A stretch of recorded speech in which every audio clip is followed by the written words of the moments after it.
दोस्तों, स्वागत है आपका हमारे यूट्यूब चैनल में। दोस्तों, स्टार प्लस पे एक नया सीरियल शुरू हो रहा है, जादू तेरी नज़र मौसम डायन का। जी हाँ दोस्तों, इसका पार्ट 1 आ चुका है और ये पार्ट 2 आ रहा है।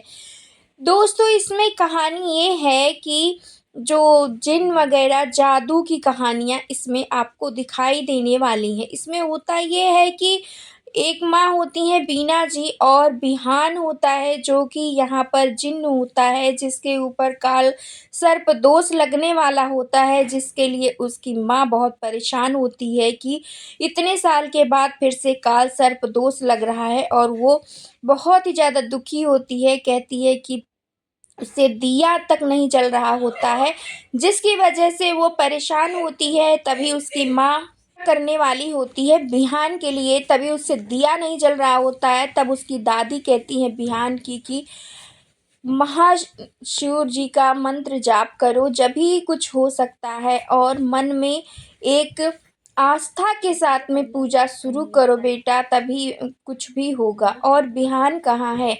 और तभी वो दिया जलाती हैं और जल जाता है। तभी घर के सारे लोगों को बुलाने लगती हैं एक एक करके, और इतना कहती हैं उसकी दादी कि बेटा कुछ भी हो जाए, पूजा तो हमें करनी ही है।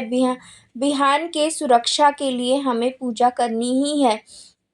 इतना बड़ा उसके ऊपर दोष लगने वाला, तो पूजा करनी ही है। घर के सारे लोग आ जाते हैं, सबको बुलाती हैं, लेकिन बिहान नहीं आता है क्योंकि बिहान घर में नहीं होता है। तभी वहाँ पर आता है धनुष और हर्ष। दोनों आते ही कहते हैं कि भैया तो है ही नहीं घर में, बिहान नहीं है घर में, क्योंकि हम चारों तरफ उनको ढूंढ लिए हैं, देख लिए हैं। उनका घर, उनके सामान भी नहीं है, उनका प्रोटीन शेक तक नहीं है। और तभी टपली मारता है हर्ष। अर्जुन हर्ष के सर पे कहता है कि तू सीरियस हो जा। और तभी जैसे ही कहते हैं सभी लोग अच्छा नहीं है तो फ़ोन करो। फ़ोन करने पे ये पता चलता है कि उन घर में ही नहीं है और फ़ोन भी नहीं लेकर गए हैं। और तभी वो देखता है कि फ़ोन पर एक वॉइस नोट है, और तभी सभी कहते हैं कि वॉइस नोट को ऑन करो। वॉइस नोट को ऑन करते ही उसमें सबसे पहले बिहान ने कहा होता है, माँ मैं आपसे दूर आपकी सुरक्षा के लिए जा रहा हूँ, लेकिन मैं आपका आशीर्वाद लेकर आया हूँ और संस्कार तो आपने दिए ही हैं मुझे। जब आप सो रही थी तब मैंने आपका पैर छू लिया था, और मैं आपका आशीर्वाद लेकर माँ के चरणों को छूकर मैं वहाँ से चला आया। और सबको कुछ ना कुछ कहता है। तभी कहता है कि धनुष बाण, फिर कहेगा कि मुझे धनुष बाण कह रहे हैं भैया, ये सब कुछ उसमें वॉइस नोट में सब कुछ कहता है। तब उसकी चाची नाराज़ हो जाती है, कहती है मेरे बारे में तो कुछ भी नहीं कहा, मुझे भूल ही गया।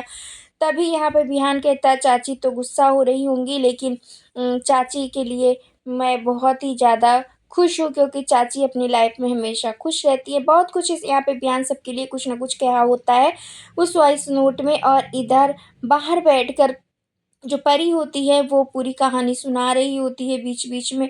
और तभी उसकी माँ धम से गिर जाती है और उसकी दादी उसको संभाल रही होती है, और घर की सारी फैमिली और कह रहे होते हैं कि मेरे बिहान को किसी भी तरीके से लेकर आओ। और तभी अर्जुन और हर्ष वहाँ से चले जाते, कहते मैं भैया को लेकर ही वापस आऊँगा। और इधर तभी उसकी दादी कहती है कि अगर काला साया आया है तो रोशनी भी ज़रूर आएगी। और उसके बाद यहाँ पे रोशनी को दिखाया जाएगा। रोशनी अपनी खुश रहेगी और अपने आप को बहुत ही पैम्पर कर रही होगी। तभी उसको एक बूढ़ी दादी दिखेंगी, और बूढ़ी दादी कहेंगी कि अब मुझे छोड़कर ये चले गए, अब तुलसी जी ही मेरा सहारा थी, अब ये भी सूख गई। और तभी रोशनी को अपनी ताकत के बारे में नहीं पता होता है, और रोशनी तुलसी जी से कहती हैं कि आप एडजस्ट कर लेना। और जैसे ही वो आगे बढ़ती है तब तक तुलसी जी हरी हो जाती हैं।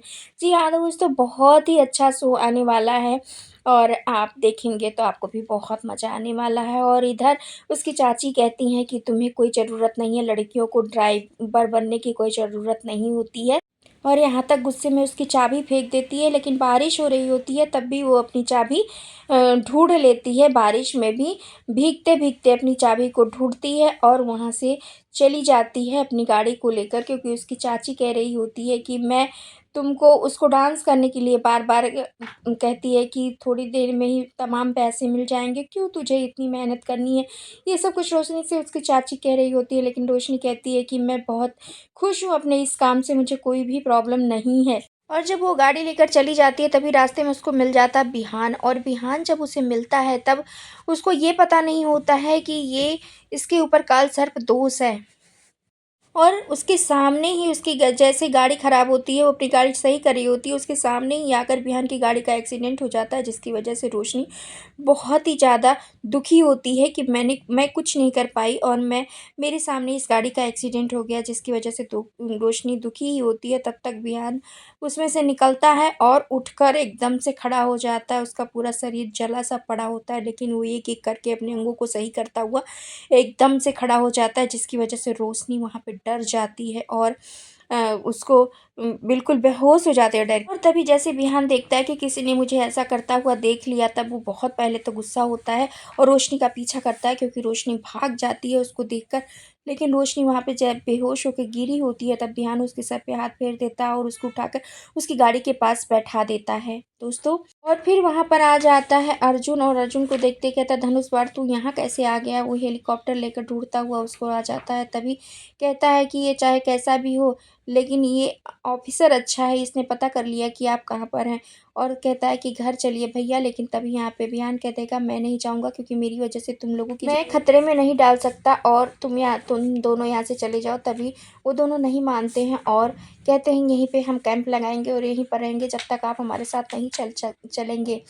और इधर रोशनी को जब होश आता है तो उसको रिग्रेट होता है कि मैं उसकी हेल्प नहीं कर पाई, जो मेरे सामने भयंकर एक्सीडेंट की वजह से उसको चोट लग गई थी। ये सब कुछ रोशनी सोच ही रही होती है, और वो उसको ये बिल्कुल याद नहीं होता है कि क्या हुआ था, कैसे हुआ था। वो कैसे एविल जैसे आंखें देखी थी बिहान की, लेकिन ये सब कुछ देखने के बाद, सुनने के बाद वो फिर भूल जाती है और वहाँ से चली जाती है। वो घर पहुँचती है, तुरंत उसकी चाची पूछती है, ला पैसे दे। तभी वो कहती है कि आज मैं पैसे बिल्कुल नहीं कमा पाई, मेरी गाड़ी ख़राब हो गई थी, लेकिन मैं कल बहुत ही अच्छे पैसे कमाऊँगी, क्योंकि मैं कल बहुत ज़्यादा मेहनत करूँगी और मैं सुबह से ही सारी ट्रिप करना शुरू कर दूँगी। इधर बिहान नहीं घर जाने को तैयार होता है। वेल दोस्तों, क्या कुछ कहना है आपको इस अपडेट के बारे में? आने वाले एपिसोड आप देखने के लिए कितने एक्साइटेड हैं? क्या आपको ये सीरियल पसंद है? आप ये देखना चाहेंगे? आप अपनी राय कमेंट के ज़रिए ज़रूर बताएँ, और हमारे चैनल पर नए हैं तो लाइक, शेयर, सब्सक्राइब करना, बेल आइकन दबाना बिल्कुल ना भूलें दोस्तों, क्योंकि सबसे पहले अपडेट आपको यहीं पर मिलेगी।